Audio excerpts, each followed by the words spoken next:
রাজধানী সহ সারা দেশে কারফিউ চলছে, সেনা মোতায়েন, টহল জোরদার। কোটা নিয়ে রাষ্ট্রপক্ষের করা আপিলের শুনানি কাল, জানালেন অ্যাটর্নি জেনারেল। ছাত্র বিক্ষোভকে ভর করে বিএনপি জামাত সশস্ত্র ক্যাডার ঢাকায় জড়ো করছে, অভিযোগ ওবায়দুল কাদেরের। দেশে চলমান অবস্থা প্রভাব পড়েছে নিত্যপণ্যের বাজারে, ক্রেতার উপস্থিতি কম।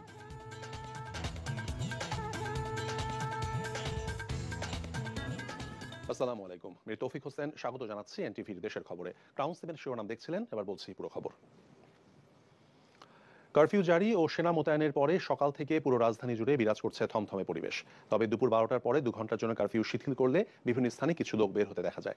সকাল থেকে রাজধানীর বিভিন্ন গুরুত্বপূর্ণ পয়েন্টে দেখা গেছে সেনাবাহিনী সদস্যদের উপস্থিতি। যারা এই রাস্তায় বেরিয়েছেন তাদেরকেই সেনাবাহিনী তল্লাশিতে পড়তে হয়েছে। বন্ধ রয়েছে অধিকাংশ দোকানপাট, রাস্তায় যান চলাচল অনেক কম। কিছু রিকশা এবং ব্যাটারি চালিত অটোরিকশা চলাচল করছে। আর যারাই ব্যক্তিগত গাড়ি নিয়ে বেরিয়েছেন, বের হওয়ার উপযুক্ত কারণ দেখাতে হচ্ছে সেনাবাহিনীকে। সরকারি গুরুত্বপূর্ণ বিভিন্ন পয়েন্টে মোতায়েন করা হয়েছে সেনাবাহিনী। এদিকে সেনা মোতায়েনের পর দেশের বিভিন্ন স্থানে পরিস্থিতি উন্নতির দিকে। ঢাকা মাওয়া, ঢাকা আরিচা, ঢাকা রাঙ্গাইল, ঢাকা সিলেট ও ঢাকা চট্টগ্রাম মহাসড়কে যানবাহন চলাচল কিছুটা কম। জেলা শহরগুলোতে রিকশা এবং ব্যাটারি চালিত অটোরিকশা চলাচল করছে। বন্ধ রয়েছে অধিকাংশ দোকানপাট। সরকারি সিদ্ধান্তে গুরুত্বপূর্ণ বিভিন্ন পয়েন্টে মোতায়েন করা হয়েছে সেনাবাহিনী। বরিশালে বিভিন্ন সড়কে চলাচলকারীদের বাধা দিচ্ছে আইনশৃঙ্খলা বাহিনীর সদস্যরা। রাস্তাঘাটে খুব একটা যানবাহন চলাচল করছে না। খুলনা মহানগরীতে ধীরে ধীরে স্বাভাবিক হচ্ছে পরিস্থিতি। চট্টগ্রাম বন্দরে জাহাজে পণ্য ওঠানামা স্বাভাবিক থাকলেও ব্যাহত হচ্ছে পণ্য পরিবহন। পাশাপাশি টহলে রয়েছে পুলিশ, র্যাব, বিজিবি সহ আইনশৃঙ্খলা বাহিনীর সদস্যরা। ভোলা শহরের বিভিন্ন গুরুত্বপূর্ণ স্থানে আইনশৃঙ্খলা বাহিনীর সদস্যদের দেখা গেছে। যানবাহন চলাচল স্বাভাবিক রয়েছে। ময়মনসিংহ এবং কেরানীগঞ্জে আইনশৃঙ্খলা বাহিনীর টহল দেখা গেছে। সারা দেশে কাল সকাল 10টা পর্যন্ত কারফিউ থাকায় কোটা নিয়ে রাষ্ট্রপক্ষের করা আপিল। আমাদের সুপ্রিম কোর্ট সকাল 9টার থেকে বসে, কিন্তু যেহেতু সকাল 10টা পর্যন্ত কারফিউ থাকবে, তো 10টার পরে কোর্ট বসবে এবং আশা করছি 10টার পরে এটা শুনানি আরম্ভ হবে। কোটাপত্র বাতিল করে যে সরকার যে সার্কুলারটা দিয়েছিল, সেই সার্কুলারটা বাতিল করার হাইকোর্টের রায়টা সঠিক হয়নি, সেটাই আমরা কোর্টের কাছে আবেদন করবো। শুনেন, এটা তো আমি তো জানি না, এটা আদালতে আমি কিভাবে প্রস্তাব দিব? আদালতের কাছে তো এটা দেওয়া যাবে না। আদালতের কাছে আমরা শুধুমাত্র এই মামলার রায়টা সঠিক কি বেঠিক আমরা দেখাবো, যে কি কি কারণে এই রায়টা সঠিক হয় না, কি কি কারণে আইনের ব্যত্যয় ঘটেছে, সেটা আদালতের কাছে আমরা তুলে ধরবো। কোটা আন্দোলনের উপর ভর করে বিএনপি জামাত সারা দেশ থেকে সশস্ত্র ক্যাডারদের ঢাকায় জড়ো করেছে অভিযোগ করে আওয়ামী লীগ সাধারণ সম্পাদক ওবায়দুল কাদের বলেছেন, জনজীবনে শান্তি ফিরিয়ে আনতে সরকার বাধ্য হয়েই কারফিউ জারি করেছে। আজ এক সংবাদ সম্মেলনে তিনি এসব কথা বলেন। কোটা বিরোধী আন্দোলনের উপর ভর করে তারেক রহমানের নির্দেশে শিবির ছাত্র দলের সশস্ত্র ক্যাডার বাহিনী সহ সারা দেশ থেকে সন্ত্রাসীদের ঢাকা সিটিতে জড়ো করা হয়েছে এবং এই দুষ্কৃতিকারী এ সকল সন্ত্রাসী ঘটনা নেতৃত্ব দিচ্ছে। শেখ হাসিনা বাধ্য হয়ে এই ব্যবস্থা নিয়েছেন।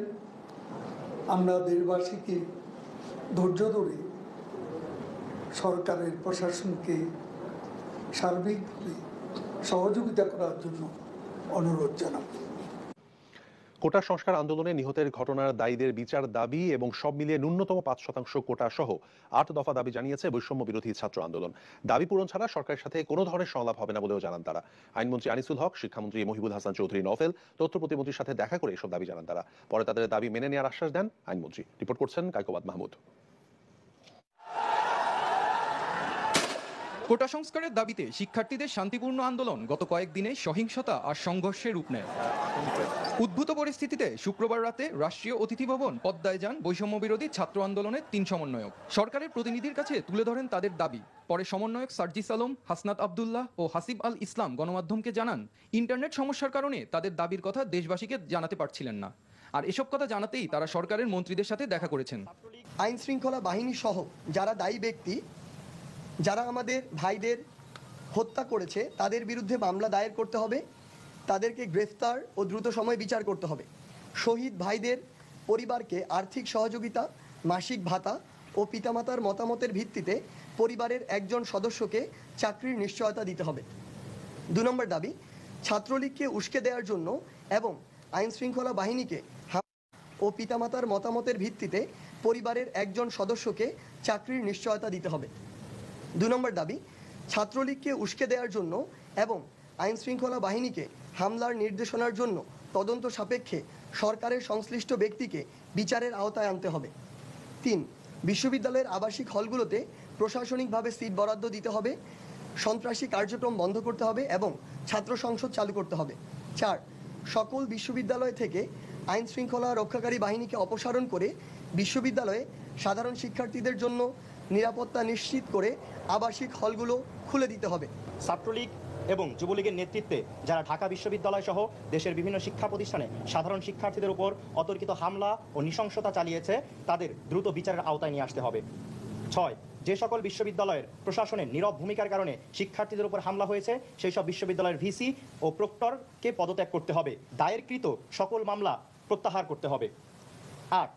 আন্দোলনের সাথে জড়িত শিক্ষার্থীদের সকল ধরনের রাজনৈতিক, আইনি বা বিশ্ববিদ্যালয়ের প্রশাসন কর্তৃক একাডেমিক হয়রানি না করার নিশ্চয়তা দিতে হবে। এছাড়াও কোটা 5% এনে সংসদে আইন পাশের দাবিও জানান তারা। জানান তাদের পরবর্তী কর্মসূচির কথাও। নিজ নিজ জায়গা থেকে আমাদের যেই যারা শহীদ হয়েছে তাদের জন্য নিজ নিজ জায়গা থেকে দোয়া প্রার্থনা করা এবং কালো ব্যাজ ধারণ করার আমরা আহ্বান জানাবো। আর আইনমন্ত্রী আনিসুল হক জানান ছাত্রদের দাবি তারা শুনেছেন। তাদের দাবিটা আমরা হাতে নিয়েছি তাদের কাছ থেকে এবং আমরা তিনজনে এতক্ষণ আলাপ আলোচনা করলাম। কোটার যে পরিমাণের কথা তারা বলেছে সেটা তাদের আমরা দেখেছি এবং দেখে এটার একটা যৌক্তিক সমাধানে যাওয়া সম্ভব বলে আমরা মনে করি। Kaikobad Mahmud, NTV news.